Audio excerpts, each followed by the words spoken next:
크립토 상승장 시즌3 그림자 회의와 함께 운명의 그날은 이미 정해졌습니다.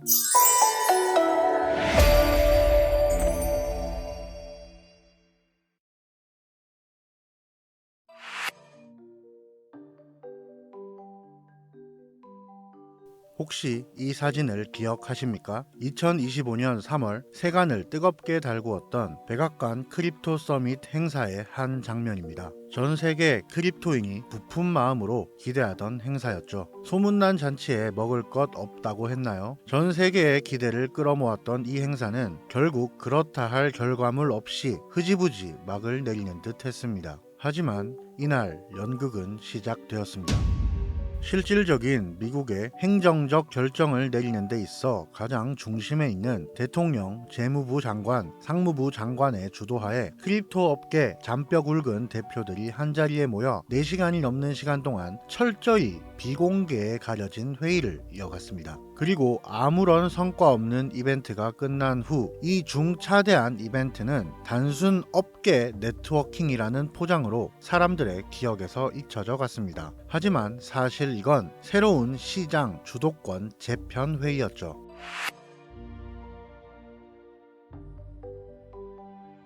크립토 서밋이 끝난 이후 SEC 의장이 교체되기 전까지 짧은 공백기 동안 우리에게 보이지 않았지만 정해진 자들은 이미 움직이기 시작했습니다. 코인베이스는 서밋 행사가 끝난 직후 수백 명 규모의 신규 인력 채용 공고를 내며 확장에 돌입했고, 리플 재단은 자산 인수 자금 조달을 마무리하며 서클 USDC를 인수 합병하기 위한 협상전에 착수했으며, 페이팔은 조용히 스테이블 코인 운영 전담 인력의 조직 재편을 단행합니다. 마치 이들은 누가 규제를 완화해주기 전부터 마치 결과를 알고 있었다는 듯 준비에 들어갔죠. 그리고 얼마 지나지 않아 SEC 의장이 공식 교체됩니다. 신임 SEC 의장 폴 애킨스는 겉보기엔 단순한 관료 출신처럼 보일 수 있지만 그는 오래전부터 디지털 자산 시장과 미묘한 인연을 맺어온 인물입니다. 과거 코인베이스의 전 법무 고문과 싱크탱크 자문단에서 함께 활동했으며 암호화폐 기업의 호의적인 입장을 밝혀온 디지털 자산 정책 연구회에서 세미나 연사로도 수차례 등장한 바 있죠. 심지어 이번 크립토 서밋이 열리기 직전 서클의 고문이자 전 CFTC 위원이었던 다니엘 고프스타인과 만찬을 함께했다는 업계 루머도 존재합니다. 즉, 그는 그 회의에 참석자는 아니었지만 이미 회의장 바깥에서 정해진 자들과 교감하고 있었던 자일 가능성이 높은 인물입니다. 그리고 그런 그의 취임은 곧 누군가의 신호였던 겁니다. 새로운 SEC 의장 폴 애킨스가 취임함과 동시에 믿기 힘든 일이 연이어 발생하며 퍼즐의 조각들이 맞아떨어지는데요.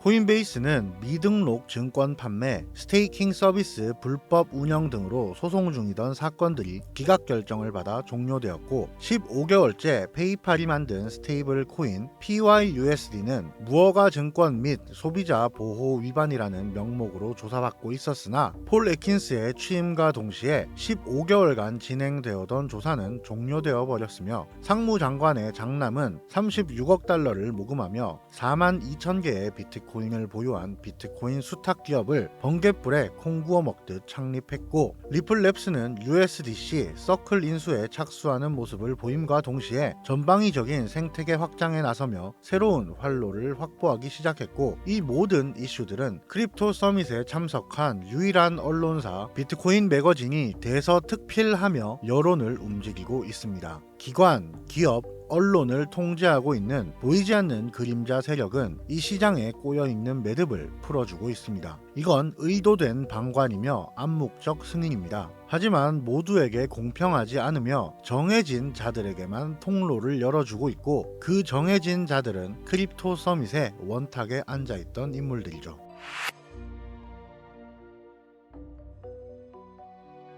백악관 크립토 서밋 원탁 회의에 참석한 정해진 자들은 물밑에서 그들만의 축제를 준비하고 있음은 이제 분명하다고 느껴집니다. 그럼 이들이 계획하는 축제는 언제쯤 열리는 걸까요? 오늘 이런 기사 하나를 발견했습니다. 올해 말 빅4 브로커리지의 비트코인 ETF 접근 가능성이 높다. 올해 말경에 뱅크 오브 아메리카의 VVIP 자산관리의 축 메릴 린치와 월가 엘리트들의 자산을 관리하는 시작하는 모건 스탠리, 미국 전역을 아우르는 금융거인 웰스파고, 그리고 스위스 전통 프라이빗 뱅킹의 자존심 UBS까지 연말에 크립토 시장에 본격 참전한다는 썰이 돌기 시작합니다. 2025년 연말에 무슨 일이 있길래 저는 ETF에서 힌트를 얻을 수 있었는데요. 미국 비트코인 현물 ETF가 승인되던 당시를 기억해보면 엄청난 유입과 함께 큰 상승의 파도가 쳤던 게 떠오릅니다. 트럼프의 취임, 3월 백악관 크립토 서밋, 모든 걸 이미 그들은 알고 있었던 거겠죠. 솔라나, 리플, 라이트코인, 아발란체, 수이 등 각종 알트코인들의 ETF 신청일입니다. 단순 신청이 아니라 정식 심사를 위해 필요한 19B-4 문서를 제출한 기일을 정리한 표인데요. 신청 기관으로부터 SEC는 19B-4 문서를 받은 이후 최대 240일까지 승인 기한 연장을 할 수 있습니다. 240일이 도달하기 전에는 합당한 사유와 함께 거부하거나 승인해야 된다는 뜻이 되는데요. 비트코인도 마감을 코앞에 두고 승인되었던 선례가 있죠. 그럼 이 수많은 알트코인들의 D+240일 만기일은 언제일까요? 9월부터 연속적으로 줄지어 있는 모습을 확인 가능합니다.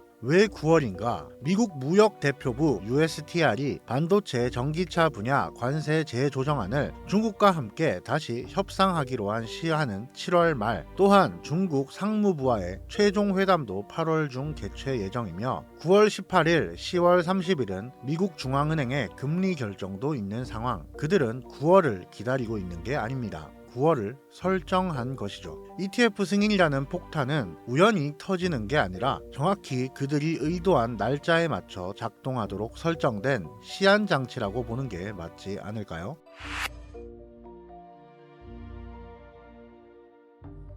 최근 시장에 입성하신 분들에게는 아마도 블랙록이라는 이름이 너무나 익숙하실 거라 생각합니다. 시장의 하락에도 상승에도 항상 함께하는 수호신과 같은 존재랄까요? 하지만 이 시장에는 원조 수호신이 따로 있죠. 바로 DCG 그룹, 그리고 그 산하의 그레이스케일입니다. 그레이스케일은 2013년에 DCG 그룹이 설립한 크립토 전문 자산 운용사인데요. 비트코인, 이더리움 클래식, 파일코인 등 수십 개의 크립토 상품들을 이미 ETF 승인에 앞서 수년 전부터 판매했던 원로들이죠. 블랙록이 등장하기 전 사실 이 시장을 수놓은 건 DCG 그룹이었는데요. 한때 인터넷상에 돌아다니던 그들의 조직도만 보아도 나스닥, 바클레이스, 코인베이스, 비트고, 크라켄, 리플, JP모건, 시티그룹, 상하이은행, 마스터카드 등등 전 세계 금융시장의 관절 요소마다 DCG 그룹에 손이 닿지 않은 곳이 없는 사실상 원조 그림자 세력이라 불리던 그들이 돌아옵니다. 무슨 말이냐고요? 조금 전 1월에서 3월 대거 신청된 19B-4 문서 기억나시나요? 리플, 솔라나, 도지코인, 아발란체, 수이, 헤데라, 라이트코인, 네,